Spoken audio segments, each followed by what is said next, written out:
Giduso na ngadto sa House of Representatives ang unang impeachment complaint batok kang Pangulong Ferdinand Marcos Jr.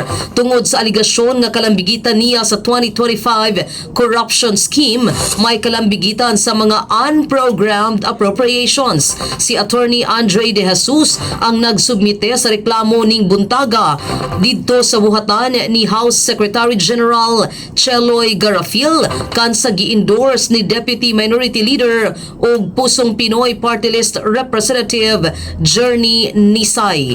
Kini ang unang impeachment complaint batok kang Marcos sukad siya milingkod sa katungdanan ni adtong tuig 2022 kay hinumduman nga ang House of Representatives ang nagkupot sa matud pa impeachment complaints batok kang Vice President Sara Duterte tungod sa aligasyong korupsyon may kalambigitan sa sayop matud pa nga paggamit sa confidential funds sa iyang buhatan gikan ni adtong tuig 2022 hangtod 2024.